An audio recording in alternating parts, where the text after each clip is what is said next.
Welcome to Yahoo Finance Live and happy Friday. I'm Shauna Smith alongside Dave Briggs, and let's get you up to speed on the market action as we get ready to close out the trading week. All three of the major averages just barely moving to the upside. You can see right around the flat line there, the Nasdaq up about 0.1%. In terms of the sector action, we're looking at consumer discretionary, consumer staples, and healthcare among the outperformers. Well, it has certainly been a busy week on the earnings front. We are gearing up for big tech next week, what you should be watching for.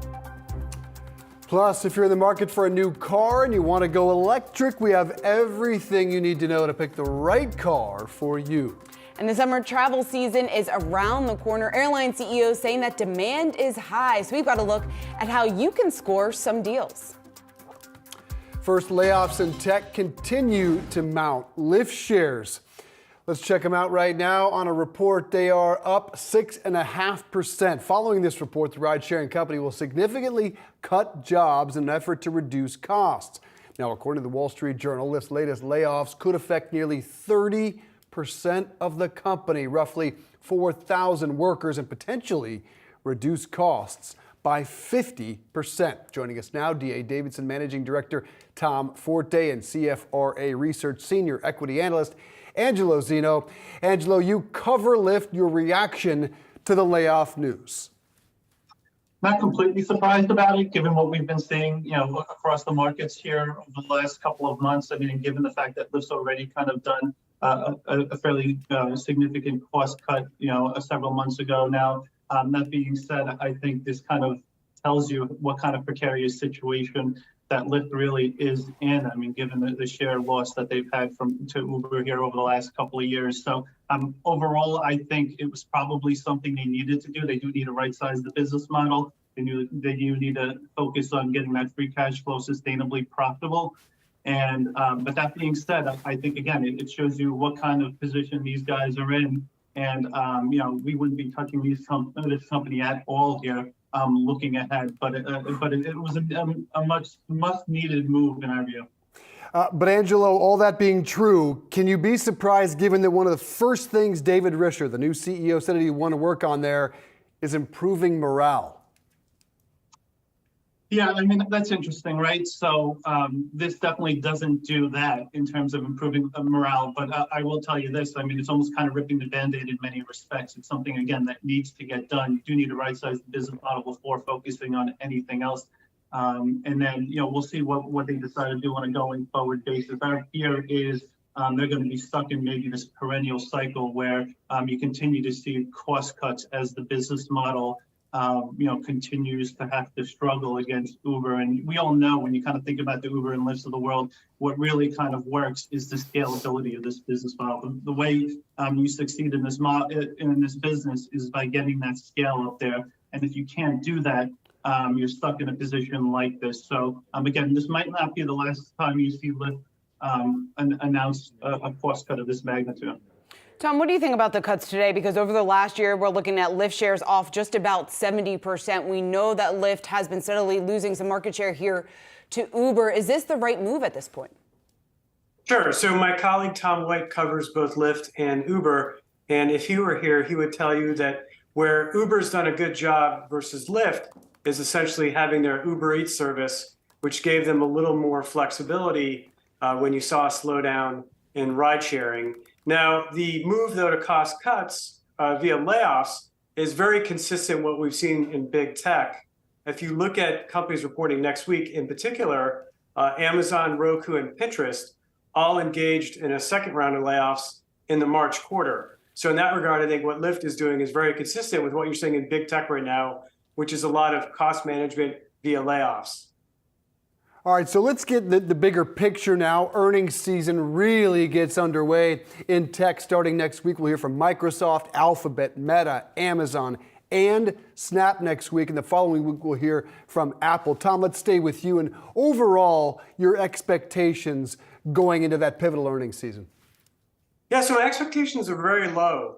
So again, going back to the notion that if you judge companies by their actions, Amazon, Pinterest, and Roku all had layoffs in the March quarter.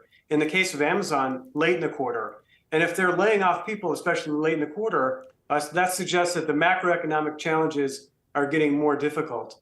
And I think when you couple in the mini financial crisis in banking and Roku and Pinterest's layoffs, that suggests that digital advertising may have taken a step backwards in the March quarter. So low expectations for me for big tech heading into earnings. Angela, when it comes to the performance of a lot of these tech giants, obviously they have really been leading the market's rally over the last several months since the start of the year. If we do get as weak of an earnings season as many on the street are bracing for, what does that mean for the rally that we've seen in tech? Yeah, I mean, it's hard to kind of in many respects, right? I mean, you kind of look at, to your point, maybe year to date, we've seen broader tech up north of 18%. Pretty much all driven by multiple expansion largely. I mean, tech PEs on a 2024 basis, trading about 22 times on an equal weight basis, trading about 16.5 times. But when you kind of look at the move here, it really has been all multiple expansion. I think as far as Q1 earnings season is concerned here, you really need to see these companies focus on, at the very least, beating on the bottom line side of things. And then at least kind of guide towards more of a bottoming in terms of the margin side of things, with a potential kind of, improving forward commentary on the top line side of things, as well as on the margin side of things. Clearly, the dollar is going to help in this case. You've got some Russia-Ukraine kind of headwinds over the last year, where those comps start getting also a little bit more favorable as you go into the June quarter. Certain companies also going to lap maybe some supply constraints that they witnessed in the June quarter a year ago. So I think there are some positives in terms of easier comps out there in terms of the Forex. But at the very least, I mean, you need to see execution, maybe to Tom's point, in terms of the cost cuts that we've seen announced, helping on the bottom line side of things, and then some at least positive indications in terms of commentary. Tom, if there's one company that ought to give us a decent sense of the macro, it's Amazon. What are your expectations next week? What's the one thing you'll be focused in on? And if I could just tag on, do you expect more layoffs? Yeah, so I do expect more layoffs because, again, you saw the news of the day is that they're cutting people at Whole Foods. Whole Foods was perhaps the last round of cuts, suggesting that maybe on a relative basis, they're trying more to focus on grocery. So they were last to cut Whole Foods. But I think my expectations, again, for Amazon are low.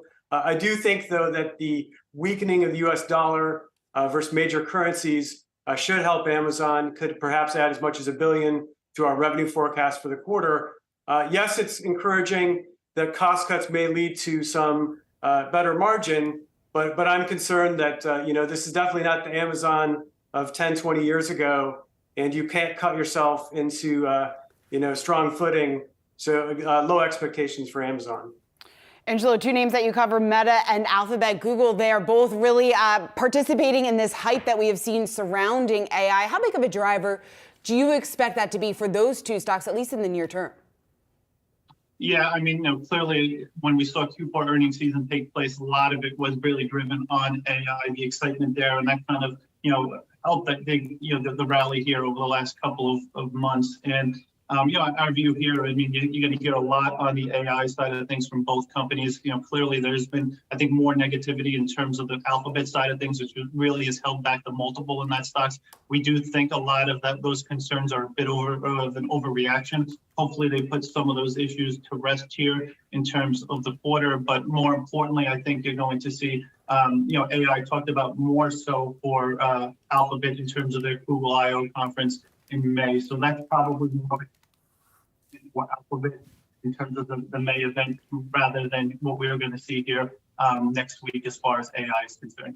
Should be an intriguing week. Angelo Zeno, Tom Forte, good to see you both. Enjoy the weekend. Thank you.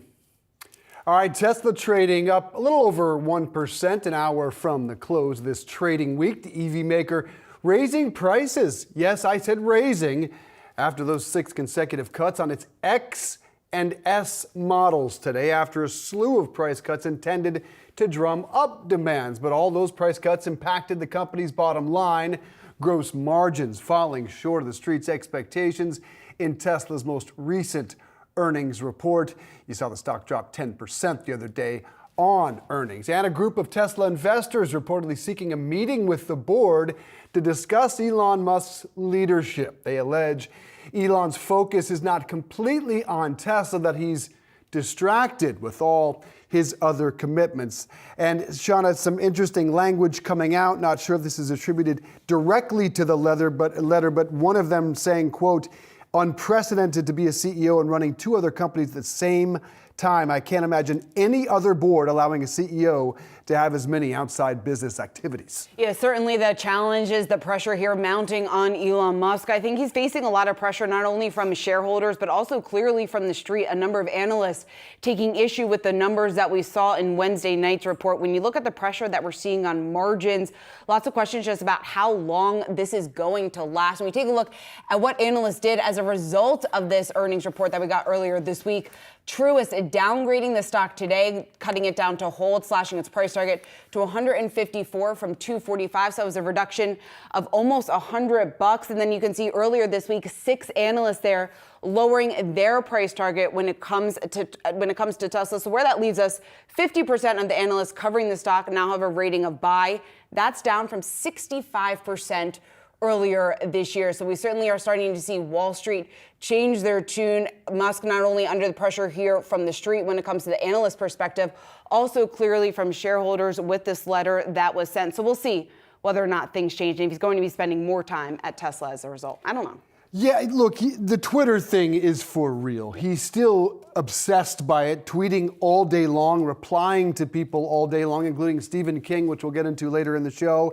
Supposed to have a new CEO by end of year, but no real sign that that's going to happen. Running Tesla in and of itself is more than enough to occupy any man on this planet 24/7, yet Twitter, SpaceX, everything else he's got going, it's just impossible. There's not enough man hours. It is impossible. And you bring up SpaceX, obviously the explosion that we had earlier this week, clearly another black eye, another trouble here, another worry for Elon Musk. But again, over the last 2 years, you're looking at Tesla stock off just about 33%, but it certainly had been on a run ahead of this week since the start of the year. All right, well, we are just getting started on Yahoo Finance Live. Coming up, Earth Day is tomorrow. We will tell you everything you need to know before buying an EV electric vehicle and what the next tax credit means for future buyers. Wedding gown retailer David's Bridal filing for a bankruptcy protection. How could this impact your big day? We speak with the company's CEO later this hour. And could summer travel get back to its pre-pandemic levels, or will outrageously high ticket prices keep consumers away? The Point Sky founder Brian Kelly will break it all down. Stay tuned.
Major indices trading flat with just under an hour to go in today's trading session. And we're pretty much flat for the week with a lot of mixed data, both on the economy and also what we got from corporate America. On the housing front, the latest data there, existing home sales declined, falling by 2.4% in the month of March. Now, we also got the first full week of earnings revealing a lot about the consumer. Procter & Gamble saying that consumers are being more careful, more cautious with the products that they've purchased. And earlier this week, Cleveland Fed President Loretta Mester telling Yahoo Finance that she believes economic growth is going to continue to slow this year as the central bank attempts to tame inflation. Joining us now, we want to bring in Francis Newton-Stacy, a capital director there of Optimist Capital. Francis, it's great to see you. So lots of mixed data. I think a lot of it pointing to the fact that the economy is continuing to slow. How is this shaping your expectations here for the markets, at least in the short term? Well, in the short term, we have the S&P overbought, and if it doesn't hold 4130 on the close, which it's looking like it's going to do that maybe today or maybe not, it's going to probably revert to the mean 3935 in the short-term mean, which is still the higher low pattern. However, attendant to slowing growth, decelerating inflation is usually a profits recession, and we're seeing some early evidence of that, and some of the beats that we've seen. JP Morgan, for instance, has an idiosyncratic factor to it in that, they gained a lot of deposit base because people were leaving smaller and regional banks for them. But this is what happens. And then the profits recession sort of leads into a credit situation. Now, we did see the SVB issue, and I liken it to kind of plugging holes in boats. But we're likely to see more of that because the tightening that the Fed started in March of 2022 really hasn't fully worked its way into the system as far as rates go. We've already hit that liquidity threshold in the system where they had to already come in with a bailout, which put 63% of what they had already reduced back onto the balance sheet. It took them 9 to 10 months to get almost $500 billion off of the balance sheet, and they put 63% of it back in 2 weeks. So all of these signs, including, real incomes going down, CapEx spending going down, manufacturing going down, all of these are quintessential signs. And then you get to the labor market, and it is the laggiest of the laggers of lagging indicators. And even now we're starting to see the early signs of the labor market rolling over. So all of this bodes for, unfortunately, more trouble ahead. You mentioned SVB and the impact on rates. Earlier this week, Cleveland Fed President Loretta Mester spoke with Yahoo Finance and had this to say about growth in 23. Now, even before the stresses in the banking industry in March, banks were already beginning to tighten their credit standards. And that's because interest rates have moved up. But that's the typical way monetary policy transmits into the broader economy. So the question now going forward is, will stresses in the banking industry, those stresses in March, lead banks to move faster to tighten their credit standards? And if so, credit will become less available. And that has the same kind of impact on the economy as tightening of monetary policy. It's a lot to put on your plate here, but will this credit squeeze continue? How will we see it play out? And how significant will that essentially equate to a de facto increasing of rates? Well, interestingly enough, yes, of course, they're going to continue to tighten their lending standards. And when you think about, how does this impact the system? Okay, so you've got a lot of corporate bonds maturing, right? This is just one of the factors. And particularly those profitless companies that had the junk ratings that, initially borrowed at 4.5%, that now they're going to be looking at, rolling over that debt at 8%. Can they even afford to do that? Credit not being available, you're going to see, businesses failing. You're already starting to see an uptick in bankruptcies. And then you go over to the consumer. You've got 60% of America living paycheck to paycheck. They have less than $500 in savings. And their credit card payments are becoming ever more onerous with every rate hike, which I guess are going to see another 25 basis points. And they're putting food and things like that on credit cards, which are still elevated, even though inflation's decelerating, it's still going up. So you have all of these pressures coming to a head at a time when you're reducing liquidity in the system. And historically, if you look at the major bear markets of 2000 to 2002, and you look at the '08 global financial crisis, what happened? You had leverage in the system, way too much leverage in the system. You had bubbles, you raised rates, you burst the bubbles. Okay, now we have more leverage than ever before in the system, attendant to inflation, those things together, and we've raised rates at a record pace and tightened at a record pace. So the mechanics in the system haven't changed.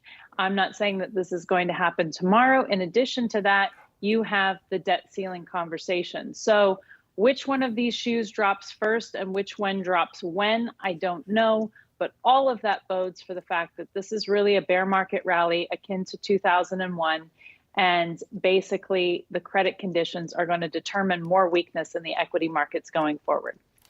Francis, you mentioned the fact that you're seeing a tighter labor market here. Torsten Slok of Apollo, he was out with an interesting note this morning, and one of the graphs that he had pulled up is the fact that fewer companies this earnings season so far, we're only about a week and a half in, but fewer companies are mentioning labor shortages. How tight is the labor market? And do you think it's more of a result of the fact that some of these workers are leaving the workforce, or actually some of these people, I guess, we're seeing a little bit more displacement than maybe what we initially thought we were going to see? Well, what was happening initially is people were being laid off, for instance, from tech, and then they were just running around and finding a new job. And so now you're seeing the uptick in jobless claims, and it's actually up 44% off of the low for continuing claims. You know, you're seeing this happen because that's not happening, because what they're having to deal with is they're having to deal with margin pressures to try and keep, the earnings situation higher.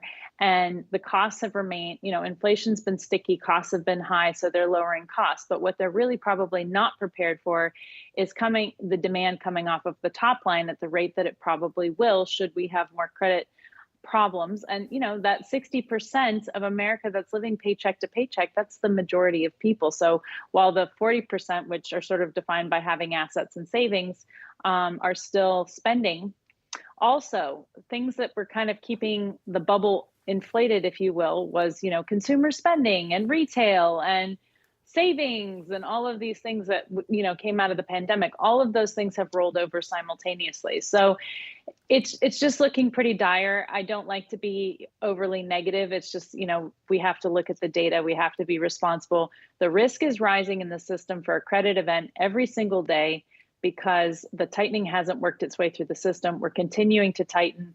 Now lending conditions are following those interest rate hikes, as she pointed out, as is always the case. C&I lending is going down, and that's all liquidity falling out of the system when those loans are coming out.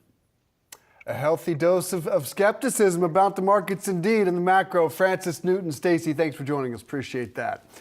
All right, coming up, we're talking about the rising popularity of electric vehicles ahead of Earth Day tomorrow. Stay tuned for everything you need to know before you buy an EV. Next.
Saturday is Earth Day, and we're talking about the rising popularity of electric vehicles. Now, EV usage is climbing. First quarter sales of electric vehicles surged 45% from a year ago. They now account for just over 7% of total auto sales. That's according to Cox Automotive. Here are three things to consider when buying an EV. First is a big one. It's the price. The average price of an EV is over $61,000. That's according to Kelley Blue Book. That's $10,000 more than a gas-powered car. To offset the cost, the government covers some tax credits for certain electric vehicles. The credits, they range from $3,700 and $5,700 up to $7,500. The second consideration is charging. Right now, there are over 130,000 public chargers across the U.S. That's a far cry from the 1.2 million needed by 2027 to support EV adoption, according to S&P Global Mobility. The final consideration is range. Most electric cars give you 200 miles of driving range for every charge. That's according to Kelley Blue Book. Some, like Tesla Models 3 and Y, provide as much as 300 miles, and the Lucid Air Dream Edition gives more than 500 miles. For more EV considerations, we turn to Ivan Drury, Edmunds Director of Insights. Ivan, good to see you. Let's start with pricing. It's not as simple as saying, here's the biggest difference in the average sticker price, because there's a lot of things to take into consideration. What should buyers consider first? Yeah, number one, it is those new tax credits, right? It's whether or not the vehicle that you're looking at, does it actually qualify? So number one, they have changed those rules. You've heard about rule changes back in December, and now in March, they're finalized. Some vehicles were kicked off the list. Some have been added. You can now get tax credits again on Teslas that had the tax credits removed. So, don't assume what you knew 6 months ago is the same as today, but that also goes for what's for sale.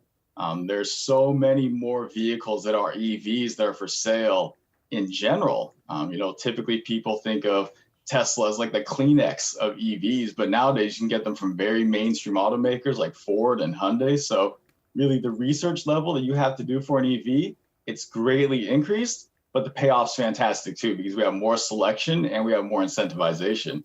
What about the debate that people have been having now for quite some time? They go and they want to get a car, the leasing versus buying. What are some of the things that you need to consider when it comes to an EV versus what you needed to consider with gas-powered cars?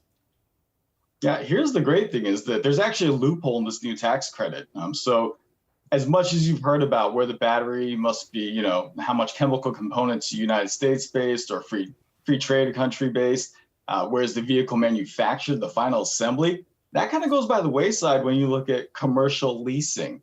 And so what happens is if you lease an EV, almost all of them are going to qualify for that full $7,500 rebate. The thing is, you got to be aware of how much of that actually gets passed on to you as the customer. If you're going to purchase, you got to follow the guidelines for the income, for the build location, the battery, all of that. But if you lease, you get to bypass many of those restrictions. And we've already started to see that it was single digit leasing. Back in January, it was something like 9-10% of all EVs were being leased.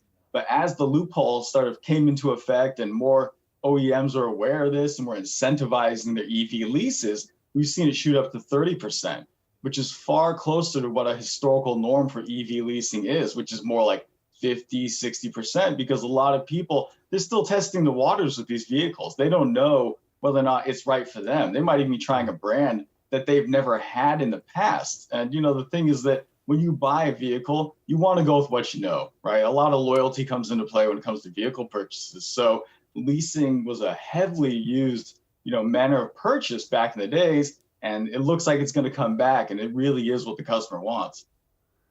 Arguably the most important factor in all this is the charging infrastructure, lack thereof in this country. What do you need to consider in terms of where you live, what your lifestyle is, what your commute is before buying an EV? Yeah, no, that's a huge consideration. It's, if you live in an apartment or a condo, a townhome, if you got an HOA, these are huge hindrances. You can see that trying to get a home charging station can be a real problem. Even if you live in a single family home, this is something where you look at when the house was built, what kind of electrical system, what kind of loads you're already placing on it. Do you have solar? Do you not have solar? These are things that don't come into play when you're buying a regular hybrid, even a plug-in hybrid so much, or just a traditional gas car. So really the first thing is, does the vehicle fit your lifestyle? These things are only going to get better over time. We're going to see more range at lower price points. So you don't have to jump the gun right now and adopt as soon as possible. There's a lot of advancement at play. But if you look at those logistical issues that you might be able to work around, if you have a home charging station available, if you've got, one maybe 10, 15 miles away, a level 2, level 3 charger, stuff like that, where you can fast charge this vehicle, it might be up your alley. Again, if your place of work, if there's something along the way or at your place of work, that makes it so much easier. There are local and there's these rebates even for charging stations to put one in your house. We even have it on the site where when you go and search, you want to find out what are the incentives, not just for the vehicle, but potentially for charging my vehicle. How much is it going to be, or how little can it be to install a charger? All right, Ivan Drury, good to see you, sir. Appreciate all that. Thank you. Coming up, 3 stocks, 3 stories, 3 headlines. We go around the horn for Friday's Triple Play. Stay tuned.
Time for a triple play. 3 stocks that we're watching in the final 30 minutes of trading. We've got Procter & Gamble, Amazon, and Eli Lilly. Kicking off with Procter & Gamble, one of the movers in today's trading, up just about 3.5% after the company beat on earnings and raised its sales outlook, driven by an uptick in demand and also higher prices for products like detergent and its diapers. P&G isn't seeing much pushback, it doesn't seem yet, here from customers after raising prices by about 10% across its brands. While P&G said that consumers are not trading down, CEO John Moeller did tell Yahoo Finance that people are being a little bit more cautious. They're being more careful in their usage of the product that they bought. We have Diane King Hall here on set with us. And Diane, when you take into account, I guess it's a little bit of an optimistic tone, given the fact that we have seen consumers really pull back. Right. So they're using it more cautiously, but they're still spending on those brand items. Spending, but maybe it's 1-ply instead of 2-ply. I mean,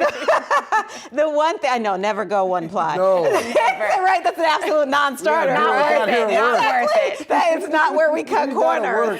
No, but the one thing they did talk about, for instance, the paper towels, Bounty paper towels. It is hard to find a good competitor for that, but they said people are or maybe like, doing the select size, using a little less of the paper towel. So that's where they're making the trade. Their homes as well.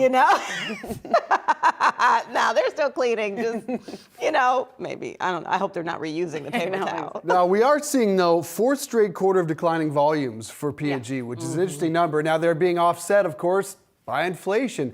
The volumes are down 3%, but prices up 10%. So they talk about inflation being a headwind. It's really the reason they continue to eke out gains. Although their CFO, they don't break it down this way in the earnings report, their CFO actually said volumes are up in the United States. Right. It's globally that they saw a 3% decline. Right. Another play I wanted to get in today, Amazon. That one is making a run today, up about 3%. It's up ahead of earnings next week. JP Morgan Chase has reiterated it as the best idea of 2023. JPM has a price target of 135, so it's got more room to run. It's already up more than 20% year to date. The gains also come amid news that Whole Foods, it owns it, is heading into some restructuring. According to the Wall Street Journal, the grocer is streamlining the number of regions it has from 9 to a half dozen.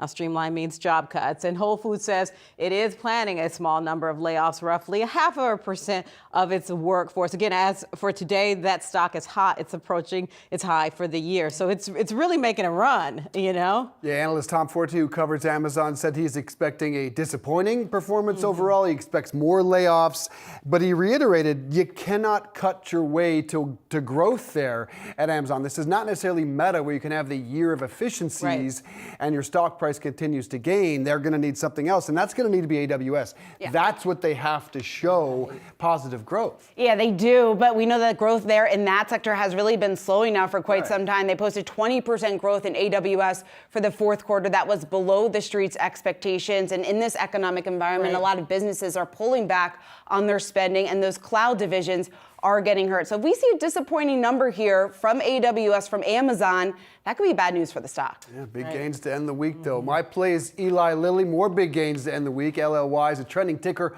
on Yahoo Finance today. Shares surging today on a Reuters report. A company executive telling the outlet they expect Medicare and Medicaid to cover Alzheimer's drugs that specifically target amyloid plaque. Senior Vice President Derek Assay told Reuters, quote, "We believe that Medicare will provide what we would call outright coverage like they do for every other FDA-approved drug. As of now, patients are only covered if they're in a clinical trial.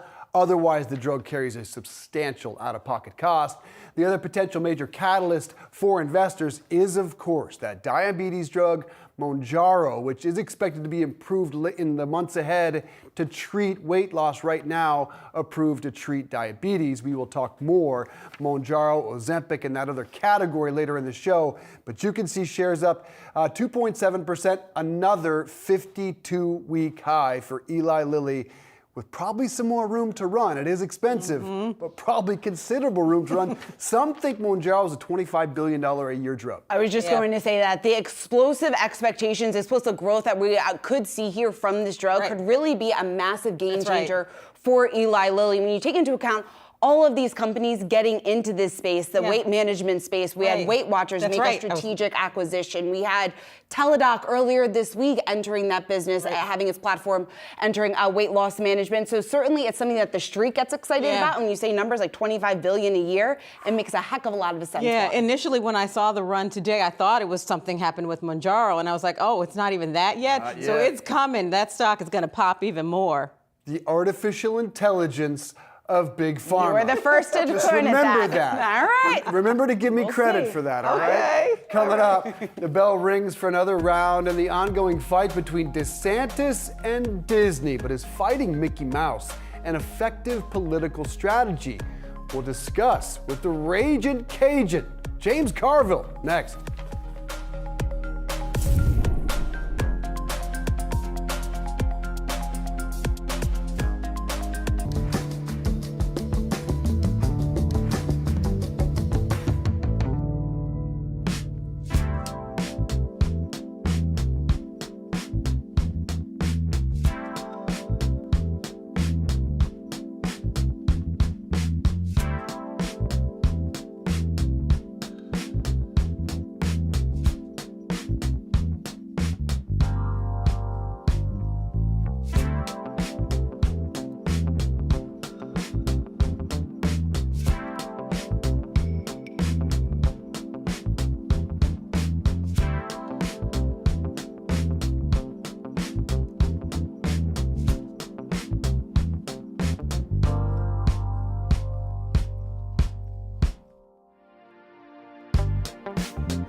Is fighting Mickey Mouse, opposed to Donald Trump, an effective political strategy? Well, it appears Florida Governor Ron DeSantis believes the answer is yes. A Wall Street Journal poll, however, suggests otherwise. DeSantis' 14-point advantage over Trump has pulled a splash mountain, if you will, to a 13-point deficit now. Can we expect the woke battle to continue? Let's ask political strategist James Carville. James, great to have you here on Yahoo Finance, sir. So Disney versus DeSantis, no matter how this ends, can DeSantis truly win? Is this an effective political strategy? Well, he's managed to make Disney and Donald Trump a mortal enemy, which you wouldn't normally think of those two as running in tandem with each other. But this is the problem. When you're governed by stunts, you just have to come up with more stunts. So stunt is, don't say gay between grades 1 and 3. Well, you got to come up with another stunt. Now you can't say gay grades 1 through 12. And the next stunt's going to be, well, you can't say gay at the University of Florida. And of course, he's been exposed. I mean, Disney completely outfoxed him on the Reedy Creek development thing.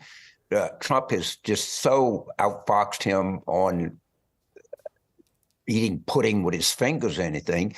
And I just wonder how much more humiliation this man can take, because he's had a awful humiliating couple of weeks. He's got to have some limit. Is he on the ropes, DeSantis, before he's actually stepped into the ring? I think he's on the deck. I think he's already on the canvas, to tell you the truth. But maybe, okay, he could say he's on the ropes, but he's making a fool of himself, and Trump is making a fool of him. And what's the backstory here? I'll share it with you quickly. Is a woman named Susie Wiles, who was DeSantis' #1 political operative, and Mrs. DeSantis knocked her off, and she went to work with Trump. And you can see that her elbows are sharp, and she's just beating the living, out of them. And that's what happens in politics. You make the wrong people mad, and you pay a price for it. Indeed, and that's how it's playing out. So they've got another one, though. They've got another woke war, if you will, and that's with Bud Light, whose promotion with transgender TikTok star Dylan Mulvaney has really become a rallying cry for the right. Donald Trump Jr. surprisingly defending Bud Light here. Who you got in this? Well, it doesn't, Bud Light, it doesn't matter. It's all a proxy thing. And, I when I grew up, I thought companies wanted to sell as much of their product as they could to as many people as they could. And I guess the Budweiser people, whatever, thought they could market to this group. I don't even understand the parameters of this. I don't drink light beer anyway, but I don't even understand what. They just got to be outraged about something, and this is just, I guess it's something to be outraged about. I have no idea. It's just not in my wheelhouse. And I don't think this stuff is working very well for them, by the way. Just so you know, they keep coming up, and again, it's one stunt after another. You got to understand, at the core, when you're all about stunts, you have to keep pulling off more stunts. There's no way you can get off. You're a rabbit on a hamster wheel. That's what you're on when you start in the stunt business, and that's all they are, stunts. James, you're more of a tequila guy, not a Bud Light guy? I'm more of a bourbon guy, to tell you the truth. Okay, My roots in Kentucky, go back a long way. But I like my poison brown. Next time we'll have one of those, all right? So it's interesting because you hear about Bud Light, you hear about Disney, and what you don't hear about from DeSantis or any of the other 24 Republicans is Trump. You don't hear a word about it, and it's interesting because Chris Christie, he equated this to Voldemort, the legendary Harry Potter villain who you do not speak his name. How long can that strategy of not mentioning your true opponent, how long does that work? No, it ain't very. I don't think it's working right now. I mean, ask me how long is it working? Well, that assumes that it's working. I don't think it's working very well right now.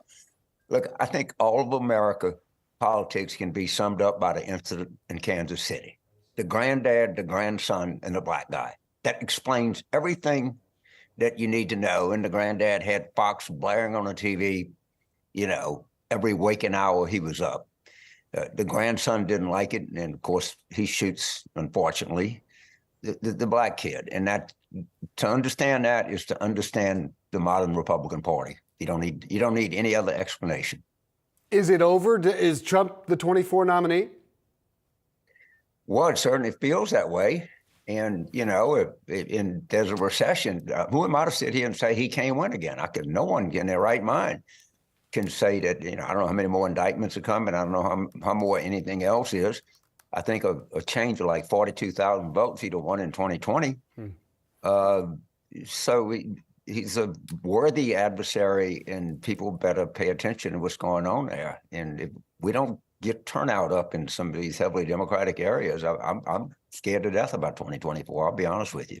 Keep your eye on Virginia, though. I'm not convinced Glenn Youngkin, the governor, doesn't throw his hat into the game late there. But President Biden reportedly could kick off his 24 campaign as soon as Tuesday with a robust 42-point approval rating.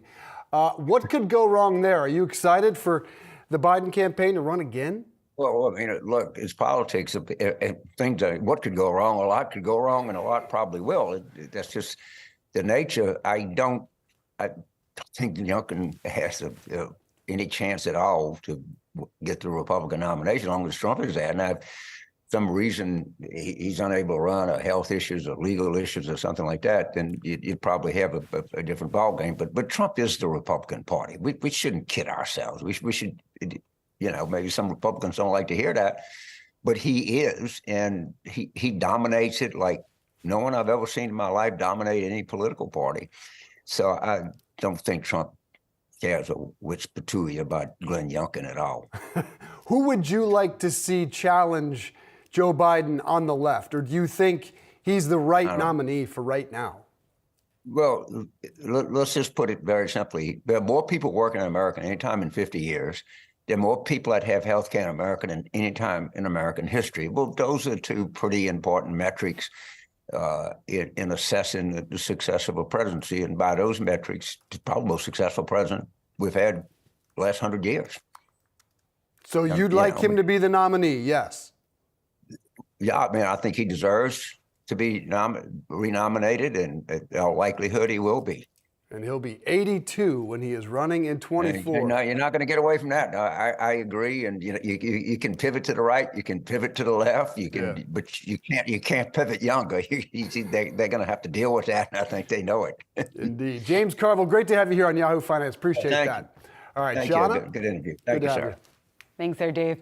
All right, well, the wedding gown retailer David's Bridal seeking bankruptcy protection. The company filed for Chapter 11 earlier this week. It's now the second time that the firm has done so in the last 5 years. And while the company is looking to keep stores open and fulfill its orders, brides out there are worried about what's at stake for their special days. Let's get into all of this. We have Jim Markham, CEO of David's Bridal. Jim, it's great to have you here in studio. So I think a lot of brides out there, when they saw that headline, started to panic a little bit. What are you telling brides? What's your message for them? Are they going to get their dresses? They are going to get every dress they've ordered. Absolutely. We will fill each and every one of them. Okay. But what about employees? You all put out a warn notice that potentially 9,000 employees could be laid off. Where do things stand with that? So, yes, and I know it's been reported many different ways, like we've laid off 9,000. I understand. I understand it's a warn notice, and you have to do that when there's the potential for that. We had to do it.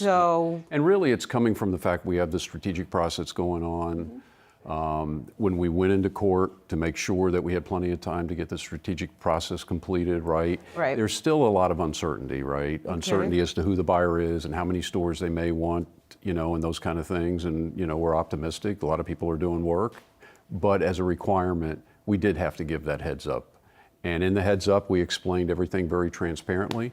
And so it's unfortunate, it really is, but it's, you know, it's obviously a requirement and everything. And those employees right now are working so hard to get the dresses out, to make sure they're fulfilling every dress to every bride. So Jim, how did you get in this position? Because I was reading that at one point in time, 25%, 1 in 4 brides were estimated to get their dresses from David's Bridal. So what happened? It really is a great question. Not a simple answer, complicated capital structure. You know, think of what happened when COVID occurred, right? COVID hits, you know, here we went from a lot of momentum in implementing growth initiatives, and we had growth investment capital. When COVID hit and all the stores shut, you know, obviously. People weren't having weddings. And weddings were delayed, deferred, canceled, those type of things. And so, we had a lot of, believe it or not, burn that we had to go back into the marketplace and raise additional capital to bridge. And you had COVID, and then you had Delta, and then you had Ami, and so a lot of disruption out there, right? Which led to capacity issues with venues, right? Because all these weddings kept rolling and new cohorts of brides, they couldn't find their venues that easily, right? And so all those dynamics kind of led to a lot of different factors happening. And there's I don't know if you've been reading reports of some of their other bellwether companies like Engagements. Engagements were down last year over 20%, right? And are projected to be softer this year. But tailwinds are coming because they believe in 24 to 26, there's a lot of tailwinds. Yeah, and we are seeing demand rise. I mean, people put off their weddings, so you see more, people back in the event space and wanting to actually complete their nuptials. So what's the potential for a buyer? Do you have a buyer lined up? Do you have competitive buyers, like more than one lined up? What I would say is a lot of NDAs have been signed. There's a lot of work going on, and people are very, very active. And so we're very encouraged. When you stand back, and here's just a couple of points. We have a 90% unaided brand awareness. We have a market share that, if you think of any other retail sector out there, it's hard to replicate, 25 to 30%. Right? We're truly omni. And so we can fulfill it online, in store, any way she wants it. When she does book an appointment to come in the store, 70% of those brides walk out with a dress, right? And so it's all part of that service. And I think because we're vertical in the supply chain, the value price point equation, you can't be matched. It's unparalleled. Sure, the value is there, but when your issue now is continuing as a going concern. Correct. So, what is the timeline for when do you have to find a buyer by in order to continue as you are? Yeah, with every process, right, there are timelines, and so we're working hard on this. By the end of May. Okay. We should have total visibility as to who's out there in the process. And then the court has scheduled hearings in the middle of early May 12th, I think, to really vet through with us who those buyers are and that type of thing. So what happens if you don't find a buyer? Because you have, 300 stores nationwide, I believe. When are you going to have to start closing some of these stores? Well, first, if we do find a buyer, right, to the extent some stores may close because, we'll start those sales processes sooner once we get it identified, right? But the go-forward stores, right, if we don't find a buyer for those, then over time, we'll get into some type of orderly process. But our hope is there is David's Bridal on the other side of this. It's such it's such an iconic company in the bridal industry. So people can still say yes to that dress. 100%. It certainly 100%. Is. Well, Jim, we really appreciate you coming in and sharing the story. We're going to track it, and we hope to have you back here again in the future. Come back. All right, Jim Markham, CEO of David's Bridal. Thanks so much. Thank you. Coming up, we are counting down to the closing bell on Wall Street, the final few minutes of the trading week. We'll be right back.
All right, just about a minute or so away from the closing bell on this Friday. Let's bring in Yahoo Finance's Jared Blickery to break down the market action. Hello, sir. Hello there. Looks like a pretty quiet day, although it's all green right here. Just wanted to show you a longer-term view first of the S&P 500 and the Nasdaq. This is year to date. Guess what? For the month of April, we have done basically nothing, although we have managed to stay up against those highs that we saw in early February. Also, we have volatility coming way down. The VIX with a 16 handle for the last few days.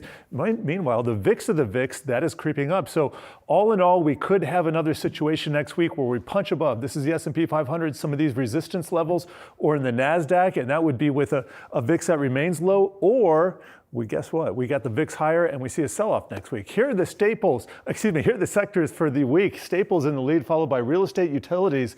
That's kind of defensive setup right there. Communication services and energy, each down by more than 2.5%. That is a 5-day look. Looking inside the Nasdaq 500, kind of a mixed board here, but Meta stands out. Tesla down over 10%. Netflix down 3%. A lot of these are in fact earnings stories, and you take a look inside the Dow, also a mixed picture there. But we did have a number of bank earnings this week, and we're ending with kind of more green than red among some of the bigger players. Regionals also participating. A lot of winners and losers in here, kind of a mixed bag. But wanted to show you something interesting here. When we take a look at some of the sin categories, here's alcoholic beverages, green. Here's weed, red, and here is gambling. That is green. Interesting to see how this all plays out this week, guys. All right, well, that wraps up the trading week. Let's do a check here of the markets. Again, all three of the major averages ending just slightly above the flat line. You're looking at the Dow up about 23 points, NASDAQ up about 0.1%.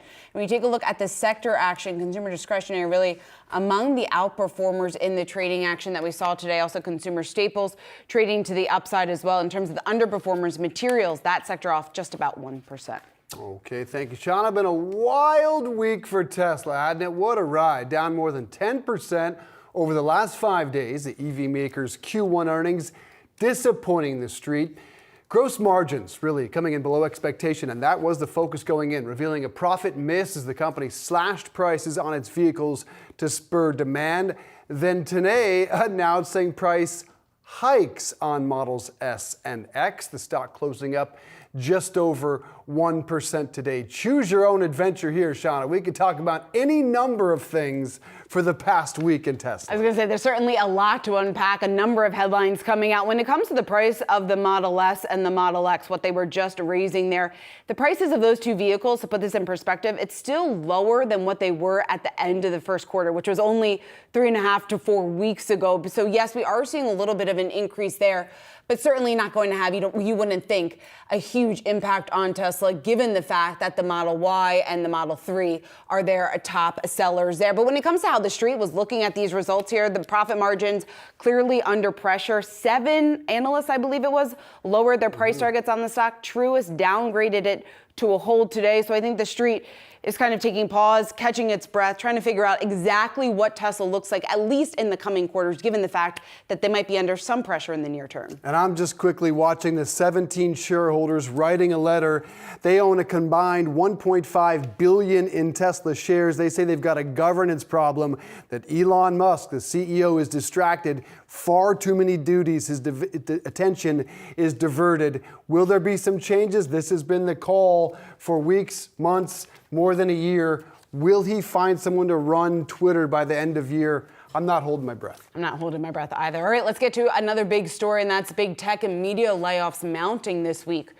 BuzzFeed is shutting down its news division on Thursday, with shares plunging on the news, off just over 10%. But today, we got headlines here from Lyft. Lyft is actually moving to the upside, up just about 6%, following a report that the company is going to cut jobs in an effort to reduce costs. That's according to the Wall Street Journal. Certainly something that the street likes when we talk about reducing their costs here to hopefully better compete with Uber, which they have been losing market share to. Yeah, it's inevitable, but not just cutting employees. 30% is the estimate. That could shave costs 50%, a massive cut across the board for the new CEO, and that's his first real move here at Lyft. And he is David Risher, who in an interview with the Journal when he just got the job said, goal number one, improve morale. That ain't going to happen whacking staff by 50%, but needless to say, these cuts had to happen in some form. Stock rises 6%, but it's down 6 this year, down 70% over the last 12 months. I would reiterate with Tom Forte what he said about Amazon earlier. You can't cut your way to growth at Lyft. They're going to have to find some sort of catalyst there to grow on. Amazon, meanwhile, rising today, a solid day, up 3% to end this week on a bullish call from JP Morgan ahead of earnings. Analyst Doug Anmuth saying the stock remains the best idea in the internet sector. He's confident the retail giant will be able to improve its margins, Shauna.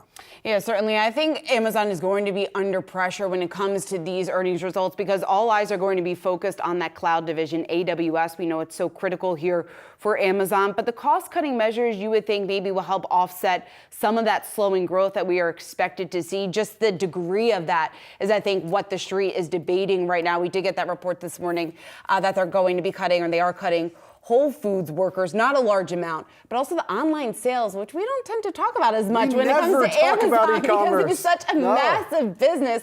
But you talk about the fact that the economy is slowing, the online sales number could potentially drop here just by single digits, but certainly that would just be indicative of really how the consumer is feeling right now and what it means for so many of those other consumer-facing companies down the line. Yeah, we talk about the job layoffs a lot with Amazon, but look, they've cut 18,000, another 9 this spring. This is a company that went from 800,000 to 1.6 million. They doubled their workforce in the pandemic, so these are really a drop in the bucket. Should add, Baird analyst today added that Azure, Microsoft, clearly an easy lead in cloud because of their partnership with ChatGPT, but they say Amazon is coming on fast in that regard.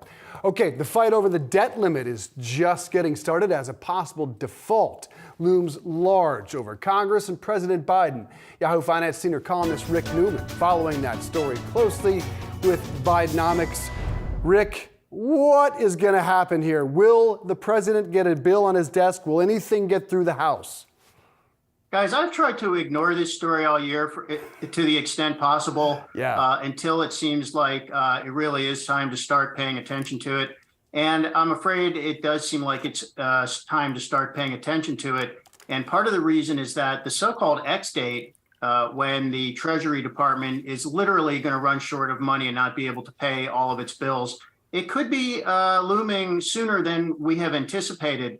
When the government hit the borrowing limit in January, most analysts figured that Treasury could get basically to late summer or maybe even early fall just by moving money around in different accounts before it really ran out of money.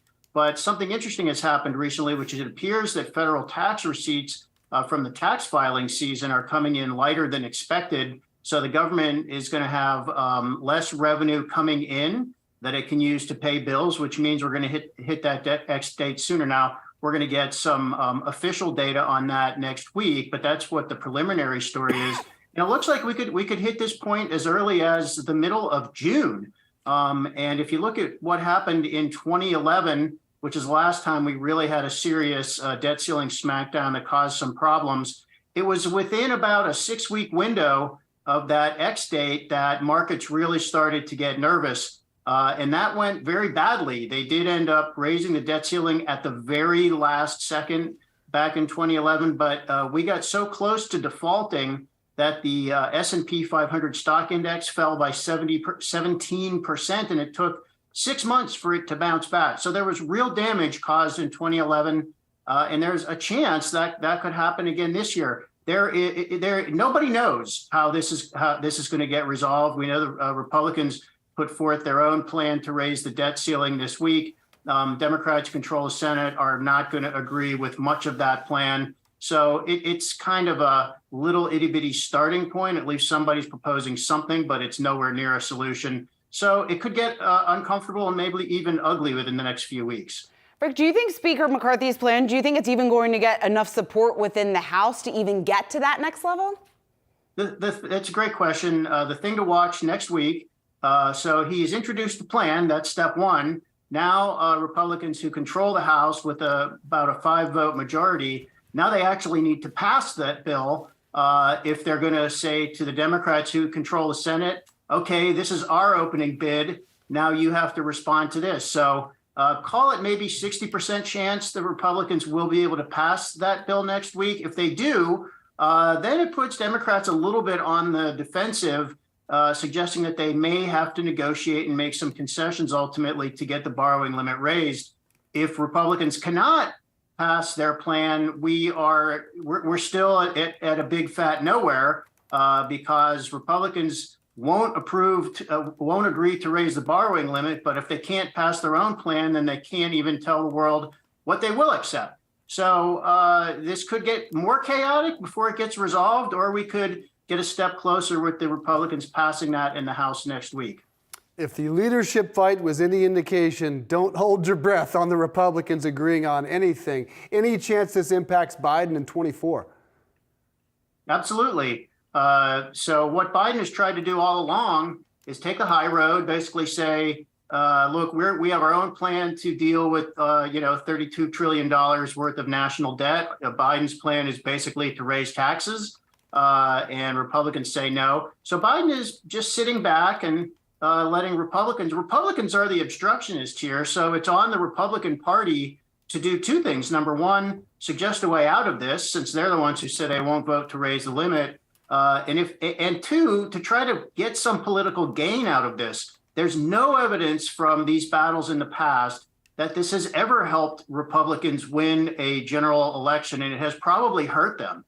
They end up getting the blame for doing things like shutting down the government, which is a Republican thing, not a Democratic thing, and for trying to hold the economy hostage to demands over raising the debt limit and so forth. So it's kind of a political loser for them. It's a bit of a head scratcher why they're going down this road again in 2023 when they could be doing some other things. But look, they still have about 30 firebrand right-wing, hard right conservatives who insist this is the right thing to do to get federal spending under control. And because Republicans only have a 5-seat majority in the House, those super right-wing Republicans basically have veto power over raising the borrowing limit. So it's not where the mainstream of Americans want to be, but it's where we are.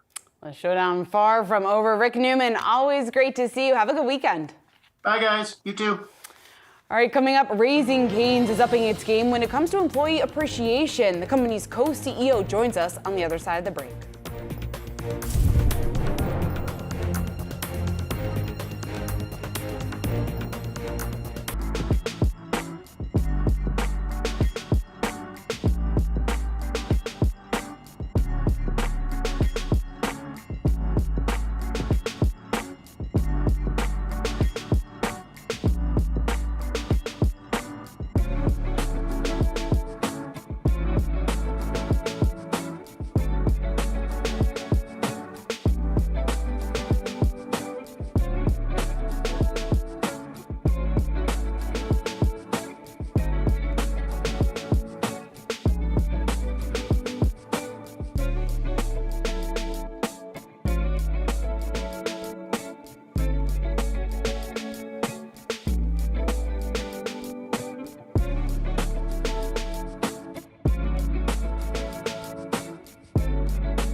Raising Cane's is raising the bar when it comes to employee appreciation, higher wages, investment programs, and even helping out first-time home buyers. For more on this, we want to bring in AJ Kumaran. He's Raising Cane's co-CEO and COO, as well as Yahoo Finance's reporter Brooke DePalma. AJ, it's good to see you here. So this new perk that Raising Cane's is offering is pretty unique. It's $10,000 to first-time home buyers to help them here with closing costs.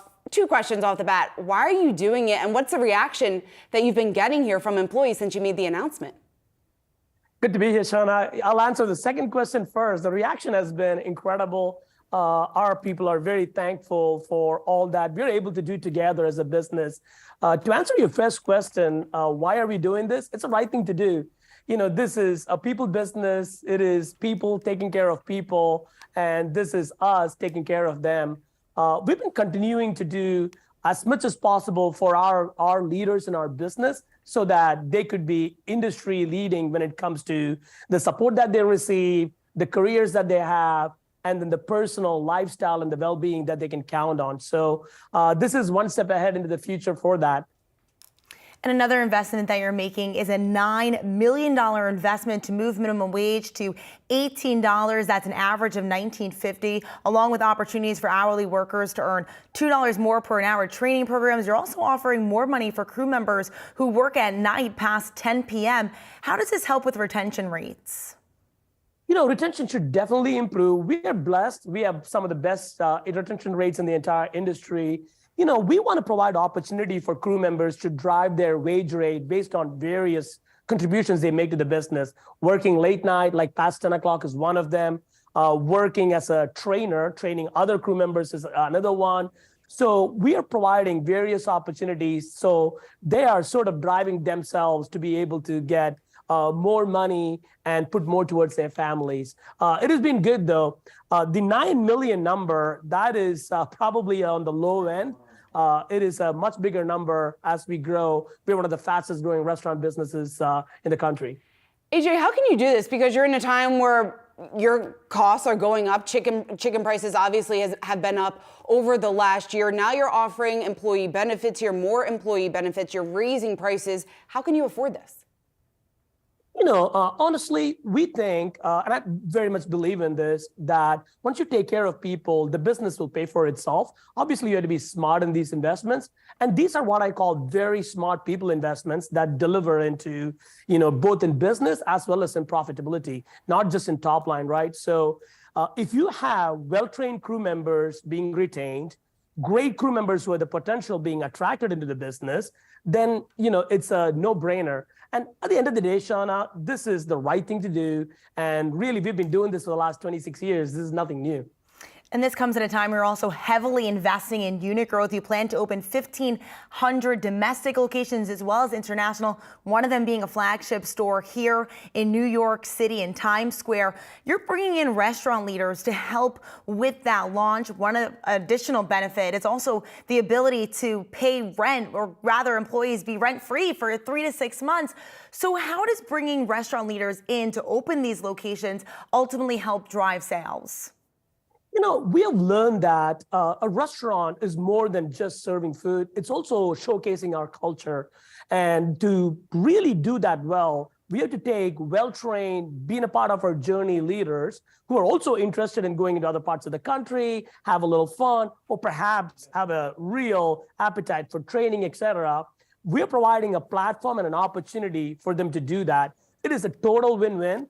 By the way, in New York, I expect that to be probably about 9 to 10 months to really settle down the market and kind of get the growth going. We have our flagship opening at the end of June. Right after that, we have another location in Astor Place, followed by 2 more in Brooklyn, one coming up in Queens, all this year alone. And we have about 35 restaurants in the pipeline. And we're also an all company-owned platform. So these are all company-owned restaurants. So we need our best of the best to train the future best of the best who are being hired from the local communities. Mm-hmm. AJ, it's a tough time right now to find the labor. Are you able to find the workers that you need? They're always there. The best of the best people are looking for the best of the best places to work at. And that's where we want to be. We want to be the best place to work. And there is never a lack of best people for those places. So AJ, you're not seeing any signs of a labor shortage? You're not having any issue attracting employees? Shauna, I mean, we're not immune to what the rest of the industry is facing, what the rest of the other businesses are facing either. However, we are probably on the top of that pyramid in terms of if there are good crew members, good people available, we want to attract them, and we want to be one of the best places for them to come and join. So yes, has it been easier than way back in the past? No. But have we been able to keep our restaurant staffed? Absolutely. We are very well staffed to grow over 100 new restaurants this year and grow many of these new markets. In fact, 14 new markets in the next 12 months. And AJ, you did just open a new restaurant with a pretty well-known celebrity, Post Malone. It seems like celebrity partnerships are all the rage in fast food right now. Tell us about the foot traffic that you're getting to that location, and can we expect to see others like this? You know, this is special. So this is not just a partnership. So Todd Graves, our founder, Todd and Post Malone have been friends for a long time. Post has been wanting a restaurant close to his house, and he lives in Utah. So once we opened up the Midvale location, we gave Post the opportunity, and Post and Todd worked together to design this very, very unique restaurant. It is still a company-owned and operated restaurant. We are sharing in some profits with Post Malone. The interest and frankly, the visitation from all over the country has been incredible. We're seeing about 3x sales in that restaurant. Again, sales are great, but I'm more excited about countless people traveling in just to visit and have an experience at the restaurant. It's been pretty incredible, but also it's very unique. It is, yes, I've heard, and I see it every day, different celebrity partnerships for meals, what have you. This is way more than all of that. All right, AJ Kumaran, Raising Cane's co-CEO. Thanks so much for joining us, and of course, along with Brooke DePalma. Well, coming up, airlines anticipating a busy summer travel season, expecting full planes, high fares, and long lines. What travelers need to know when booking flights. Next.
The weather is changing into spring and summer mode, and demand for travel heating up with it. We heard from executives this week from United and Delta about their expectations for the summer. Listen.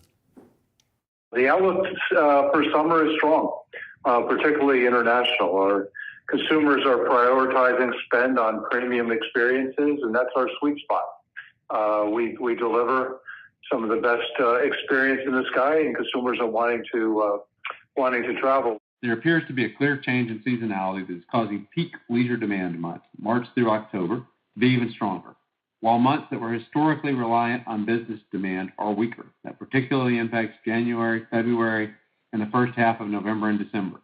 We believe demand is just structurally different than it was pre-pandemic, and we're still figuring out that new normal. For more on the summer travel outlook, we welcome in Brian Kelly, founder of The Points Guy. Good to see you, my friend. So it feels bonkers out there when you go to the airport, when you're on oversold flights. But what do the numbers say about how demand and how actual travel compares to 2019? Yeah, we are beating 2019 on some days. Now, we're definitely up from last year. We're not quite fully above the 2019 numbers, but the big number to look out for is staffing. We're only at 80% staffing. So that impacts every aspect of the trip. I was just landing at Newark the other day. Half the bags came out, and then it was 45 minutes later, the other bags came out because I guess they took a break because they're so short-staffed. So the big thing for travelers this summer is pack your patience. And I repeat, do not book a connection when you can avoid it. Pay extra and fly nonstop, because the more stops you have, the more trouble you're asking for. I know, Brian, I had some trouble earlier this week, and it was staffing related issues. My flight on United was actually canceled. But Brian, let's talk about airfares here, because consumers up until this point, it seems like, have been willing to spend the extra bucks to travel. Do you see airfares coming down at all anytime soon? You know, Hopper looks at the numbers. They're overall expecting airfare to come down around 10% from last year. I have not seen that personally. I'm actually blown away. I'm coming back from LA to New York in 2 weeks. Business class is sold out on almost every flight of the day, 2 weeks in advance. And then the only seats left are $3,000 one way. I've never seen anything like this. So the thing is, you know, Delta even said in their results, 75% of flights are, their capacity is at 75% for the summer already. So people are booking further in advance. So if you're waiting for a last minute deal, I would not recommend that. If you see something even moderately reasonable now, book it, because it's probably just going to increase, if not sell out. Boy, I'm glad to hear you say that, because I have never seen prices anywhere close to what we're seeing this summer. International travel, how does demand compare, again, to pre-pandemic? Because that is where you see the numbers just off the charts. Yeah, Asia's still down a little bit, right? Tokyo is now getting back into the top search results. More and more people are going. But, you know, China, most people are still not going to China, whether for business or leisure. But Europe is as high as ever. And remember, you know, last summer, Chinese tourists, which are in the billions, they were locked down completely. So while we haven't seen the huge spike in Chinese travelers, there's going to be more competition in Europe this summer for those hotels. I'm going to Paris in June, and almost all the luxury hotels I want to stay at for the weekend I'm going are already sold out in April, which is just wild. So there's going to be more competition and more, even if airfares aren't much higher than last year. Remember, there's so many other parts of the travel experience that I do think are going to just be as expensive as ever, unfortunately. Yeah, if you want to be blown away, check out flights to Europe this summer. And speaking of Heathrow Airport, we'll look at this security strike, 8 different days in May. What do you expect to be the impact? It's going to be a little chaotic, because this is the border guard. So once again, you know, if you don't have to, you know, transit through London, there's also going to be strikes in France and Spain. So it's kind of like playing hot potato. Germany's having some strike action. So when possible, when you're faced with connection options, try to avoid the airports with these ongoing actions, because it can not just impact the border force workers, but it's kind of a chain reaction. Everything's connected. People are missing their flights, and then flights get oversold. So definitely stay on it. And if you do miss a flight, always go to your credit card company. If you booked your flight on, Chase Sapphire, Amex Platinum, they have travel delay and interruption coverage. So if you're stuck with paying hotels or other costs, always keep those receipts, always submit it to the airline, but also to your credit card company, which most people forget to do. Well, a lot of people do forget to do that, Brian. So that's what happens if your flight or if your travel plans get disrupted after you plan. If you're one of those people out there and you haven't planned your summer travel yet, what are some of the things that people should keep in mind? Well, use your frequent flyer miles. So I'm going to Paris in June, and it was $7,500 round trip any day in business class.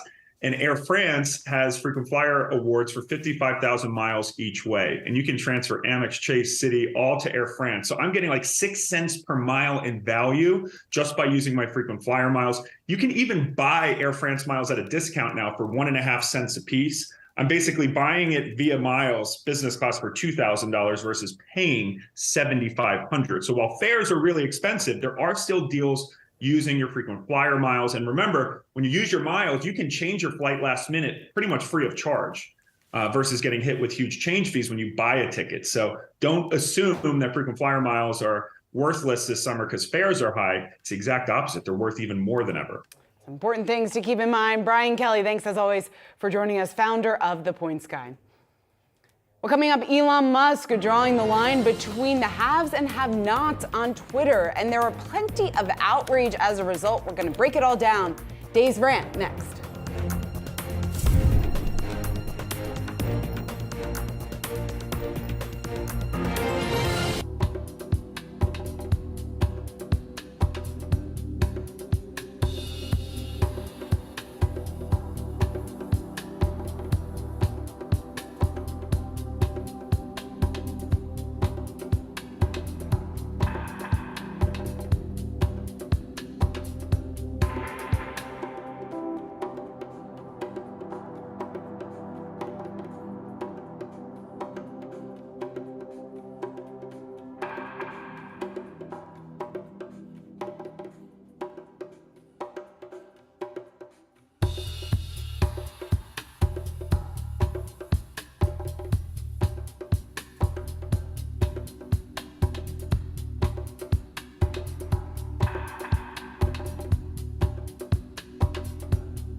Okay, how about a little pop quiz? What do LeBron James, Stephen King, William Shatner, and Barack Obama have in common?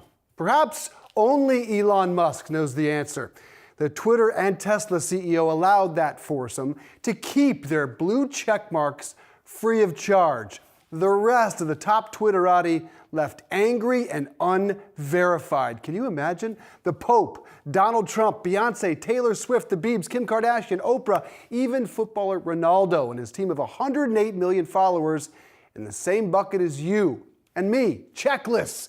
And while none of the aforementioned aired their grievances in 280 characters, others indeed did, like Alyssa Milano. She went on an expletive-filled rant that has been trending now for about 24 hours. No longer that innocent gal we know from Who's the Boss. Hocus Pocus star Bette Midler went on a, well, let's just call it a witchy rant, calling Elon a pathetic worm. Others were more clever, though. Wonder Woman Linda Carter tweeting, "Okay, we'll settle this the old-fashioned way." Peacock tweeted, "There's no way to prove this isn't the real Jim Halpert of Office fame now." Well done. Elmo tweeting, "He'll miss you, little blue check mark," but Elmo is still Elmo.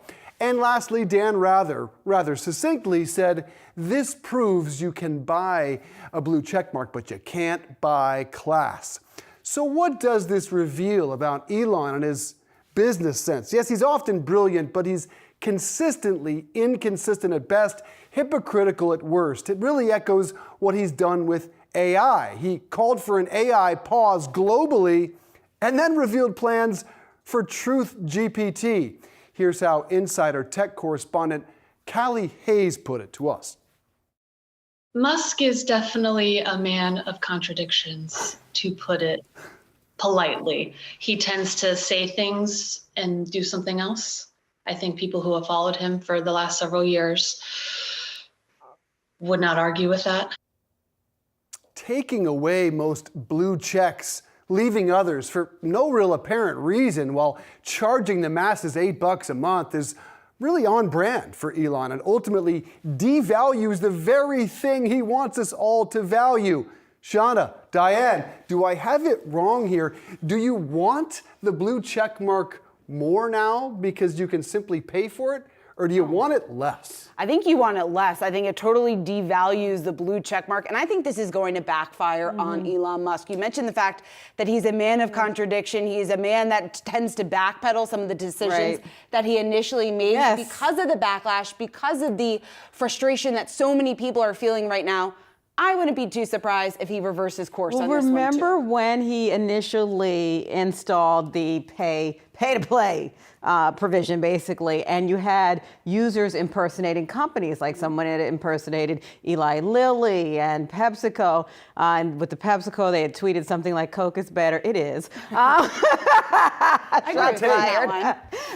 But with Eli Lilly, they'd said insulin is free, and so Eli Lilly had to figure out how to, maneuver a situation like this. So then they, created those yellow checks for companies. So, and you can already see he's having to deal with this because now, in fact, some of the people you mentioned are getting like a gray check. So this is new. So it's going to be a color scheme. I mean, are we doing primary colors? Where are we going with this? And he also dropped the government-funded labels. He's also dropped the fact that he said that he was only going to promote paid accounts, walk that back a little bit.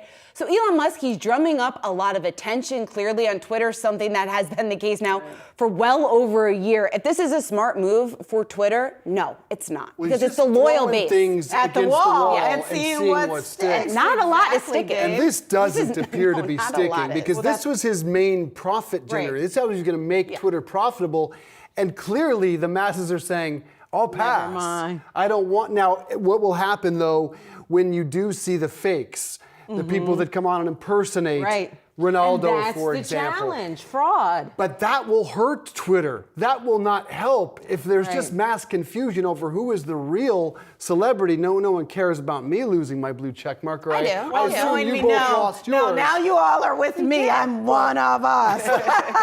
But when the mass confusion starts and the fakes begin, just an absolute disaster. It's an absolute disaster. People aren't going to trust those. The slim majority that did trust Twitter and did trust what they were reading on the platform, they're not going to do it now, and you don't have the trust, and that's a massive, massive problem for Elon going forward. So we'll see whether or not he walks that back. All right, let's move on here to Amazon is in the middle of finding ways to cut costs, but one area of the tech giant's business that's still getting a lot of attention, Alexa Games. Yahoo Finance's Ali Garfinkel here with the details. Ali, what can you tell us? Hi, Shauna. So it's no checkmark news, but this is actually a big day for Alexa Games. This is actually what's called the first Alexa game control game, and it's called Dead Island 2. Now, I'm going to translate some of that because I know you guys aren't gamers. So Dead Island 2 is an open world zombie game. As you can see in this B-roll, yes, you get weapons, and yes, you kill zombies. And Alexa game control is what allows players to interact with a visual game like this that's played on an Xbox or a PlayStation with their voices. So for example, when I'm playing this game, I can say, "Hey zombie," and I'm then taunting the zombie and making it come to me. Or I can turn on fury mode by saying fury mode, and it's sort of this enhanced, specialized attack. Now, you may not have known you can play games on an Alexa, but actually you can, because it does go beyond this. For example, you can play Jeopardy on your Alexa by saying, Alexa, play Jeopardy. I know because I've done it. You can also do the same with Who Wants to Be a Millionaire. And it's not intuitive necessarily. I think a lot of people are like, wait, can I play games on an Alexa? Is that even fun? When I was speaking to the GM and director of Alexa Games, I sort of asked this question and, where this all fits in the context of Amazon and its cost cutting. And the thing that he said is that, look, this is an area of innovation. Yes, this is an area. Yes, Amazon is in a moment of cost cutting. Yes, Amazon is even in a moment of layoffs, even including at Alexa. However, Alexa Games has pressed forward. He was very clear that it's fundamentally a strategic priority for the company, and they're going to be really bullish on voice-controlled game moving forward. So maybe you should try it out. I think it's really fun, but I'm a gamer, so I don't know about you guys. I was going to say, Allie, I wanted to know what you think of it, because this is over my head. I can't remember the last time I played a video game. I was probably 10 years old, and it was one of the first Nintendos that came out. So we can fix that. That's a heck of a lot going on, and I don't even know how I would remotely try to keep up with it. Nope. You're not gaming. I really like it. I think it's really interesting. I think there are a lot of things in gaming where you're like, oh, it's really intuitive just to say that. There are certain mechanics that are always like switching to a weapon is always, which sounds very scary out of context. But in a game, it's the sort of thing where saying it actually feels intuitive. I don't know if I'm bullish, but I am curious. I was going to say, the B-roll there, the video was enough to scare me. I'm not going to be playing it anytime soon. All right, Allie Garfinkel, fun stuff. Thanks so much. Well, coming up, losing weight by taking a pill, an FDA-approved type 2 diabetes drug getting a lot of attention for its use as an off-label weight loss drug. We speak with the CEO of Rogue next.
It's a tech stock that's kind of a bellwether for the group. So it's got huge volatility. Short sellers like the volatility because they can get a big bang for their buck when the stock goes up or down. So when you see these huge losses, you'll see people getting squeezed in the stock and short sellers will cover. The thing with Tesla that's interesting is that when one person gets out, another person gets in. It's kind of like the WWE, you keep getting tagged in. It's a great company, great products. Love the fact that they pioneered this market. but there's a lot of other companies that are going to be successful here too. And the valuation is egregious. EVs are inevitable. There's going to be a lot of companies that are successful. There's going to be a lot of companies in the supply chain, either on the battery side or the component side, that are going to be successful. I just don't think Tesla's the one to invest in here. I think there are other great names. Ford is all in on electrification. We are seeing massive demand for our products, so we had to invest a lot of money to increase the production. And at the moment, we are completely sold out of all of the vehicles. We're, of course, monitoring the situation for dynamics for pricing, and we will adjust as the market sees fit and how our customers value our products.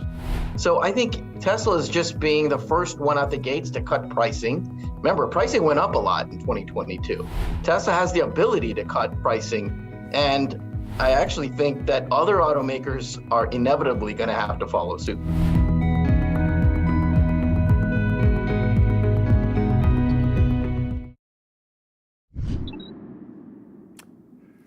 Well, if you're paying attention to celebrities and influencers, you've probably heard an awful lot about Ozempic, an FDA-approved type 2 diabetes drug, getting a lot of attention for its use as an off-label weight loss drug. Joining us now is Zach Raitano, the CEO of direct-to-patient healthcare company Ro, and Yahoo Finance health reporter Anjali Kamlani. Great to see you both. So in New York City, you can see your ads for the weight loss program, which uses Ozempic and other GLP-1 drugs. Zach, tell us specifically how your program works. Yeah, absolutely. Maybe I'll take a brief step back and just give the quick overview of Ro. Ro helps patients achieve their healthcare goals in the most effective and convenient way. And we've done that by seamlessly integrating a doctor's office, pharmacy, and labs. And so for the body program mentioned in the Subway campaign, patients come to us and they tell us, I want to lose weight or I want high quality obesity care. And we deliver an end-to-end service for that. So patients come on, they'll go through a dynamic online visit, answer questions about their medical history, their challenges with weight, any medications they're on, allergies. If appropriate, they'll be eligible for a metabolic lab test that they can do at home or in person. And then pending their health history and those lab tests in consultation with their provider, they'll see if treatment's right for them. If it is, we'll take on the burden and serve as their insurance concierge and work with them, their provider, and their insurance plan to see if we can get medication covered. And then the program starts. And that includes one-to-one provider care, one-to-one coaching with nurses, weight tracking, ongoing labs, and an educational curriculum to provide high-quality, ongoing obesity care. Zach, tell me about that follow-up that you have. So on one hand, it looks like you are doing the work needed to pay attention to the qualifying BMIs, if you will, a range for these drugs. But Wegovy is specifically a weight loss drug, so there's that there. What about this follow-up for side effects and the like when patients may not qualify for coverage but still want it? What do you do then? So yeah, the two separate questions, right? So one is what happens if medication isn't covered? And the other is, well, how do we provide really high quality ongoing obesity care? And so the latter is when patients are eligible for treatment, and let's say they're receiving medication on an ongoing basis, and that can be done through the patient's pharmacy of choice. What ends up happening is that's the start of our relationship. We send them a cellular connected smart scale. So every day when they step on the scale, they can track their weight, but their weight is also automatically sent to their provider. So the provider can track their progress, reach out proactively if there's any anomalies. Patients also have 24/7 messaging with their care team. So they can message a doctor, a nurse, or a patient advocate easily from their phone 24/7. They also have bi-monthly check-ins, both asynchronous and synchronous. And at any moment, patients can report a side effect in a structured way, and then pending results can either connect immediately with a provider or receive advice on the best next steps. And that's on an ongoing basis. So we really focus on making sure that we can both provide incredible reactive and proactive care to patients. As far as when a patient's insurance company might not cover the medication, unfortunately, the patient has fewer options. And in that instance, they can either choose to pay cash or, and sometimes that can, they can use a savings card, which does have limitations, or in some instances, the medication, and this I think is a large challenge, the medication in some instances might be too expensive. So, Zach, let's talk about also the demand for these drugs, right? You're trying to help those who need it, but there is, in reality, a shortage. There are people who are using this off-label. Talk to me about how you're not contributing to the problem through this program. So it's a great question. I think there's a few things here. First, I believe, and we believe at Roe, that anyone who needs access to a medication and it's clinically appropriate deserves access to that medication, full stop. I do believe with this medication shortage in certain instances that it's largely the result of unanticipated demand for people who are clinically appropriate to receive treatment for this drug. So patients who either have overweight or obesity, or patients who have diabetes. There's currently, to your point, there's currently a question around diabetes versus obesity and who deserves access to treatment and why.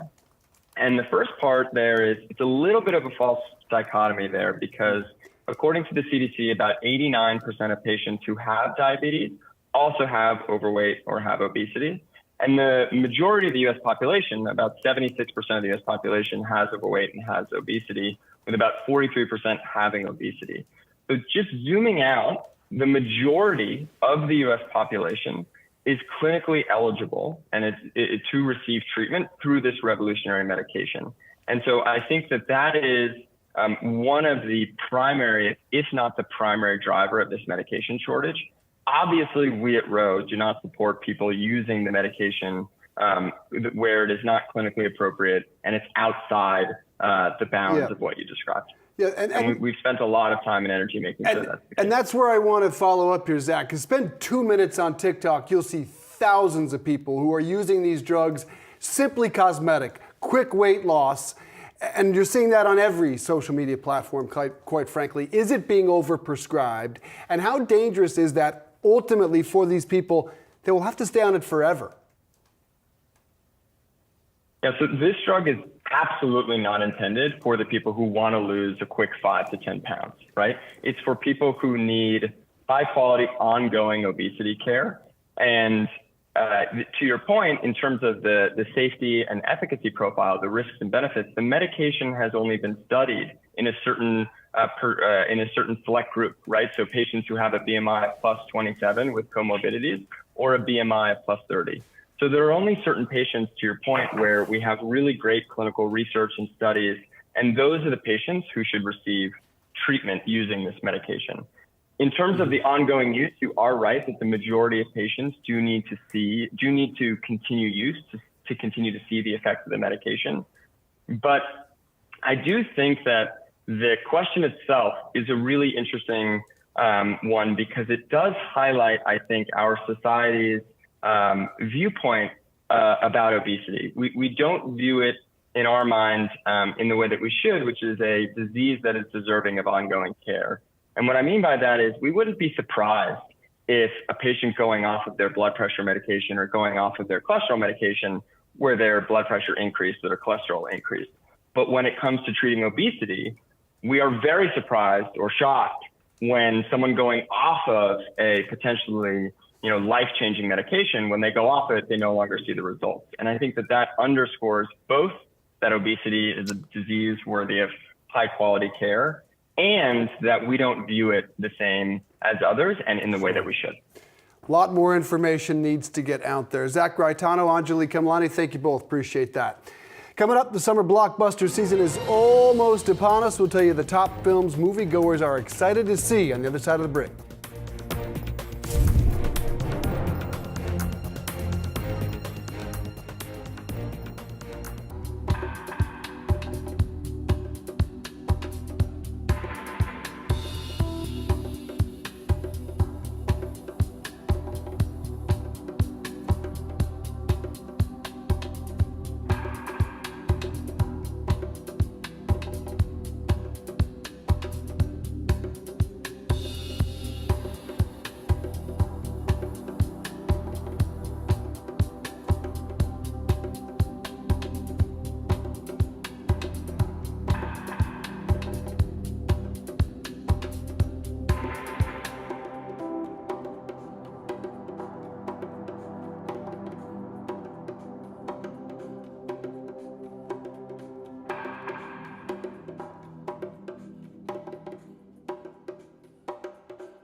The box office is off to a strong start this year, boosted by the success of the Super Mario Brothers movie. That's on track to top $1 billion at the box office. So what's ahead here for this summer? We want to bring Yahoo Finance's Alexandra Canal here to break it all down for us. Ali, I think a lot of the question here is whether or not this momentum is going to continue. And the thoughts that are on Wall Street, the thoughts that are with analysts say it's going to continue through the summer, and we're getting close to reaching those pre-pandemic levels. According to the latest data from Comscore, total domestic box office grosses have hit $2.4 billion so far this year. That's just 16% below 2019. And remember, at the end of 2022, we ended the year 30% below pre-pandemic levels. So we're tracking well so far. The top film of 2023, as you mentioned, was that Super Mario Bros. Movie, nabbing the highest year-to-date gross, more than $372 million domestically. So far, with more room to run. With the summer right around the corner, it is expected again that momentum will continue. So Fandango was out with a new study. They surveyed 6,000 moviegoers between February and March. And here are the top most anticipated films of the summer. Number one being an animated series, Spider-Man Across the Spider-Verse. Number two, Mission Impossible Dead Reckoning Part 1. I'm very excited about this. I'm a huge Mission Impossible fan. Can't wait to see that. Followed by The Flash, Transformers. Disney's The Little Mermaid, though, only number 5. I thought that would be a little bit higher considering just watching all the buzz, you know? I was watching the trailer for that. And then if we round out the top 10, we have Fast X coming in at number 6, Barbie movie number 7, which I know Dave is very excited about. Oppenheimer, Haunted Mansion, Teenage Mutant Ninja Turtles. So a wide range of films here. All different types of genres, but I think something for everyone this summer. Barbie's the only one I'll see on that list. Quickly, all the buzz this weekend about Chris Evans and Ana de Armas.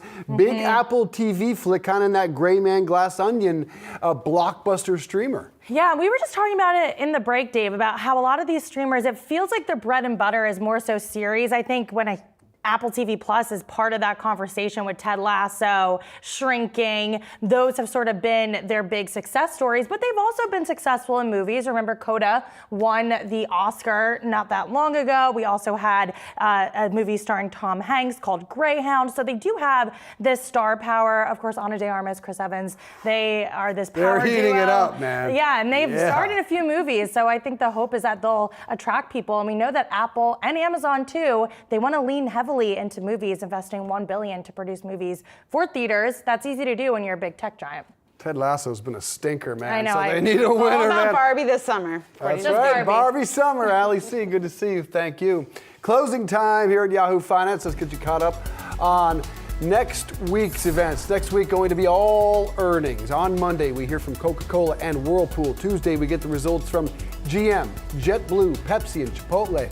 We also hear from 2 tech giants, Microsoft and Google parent Alphabet.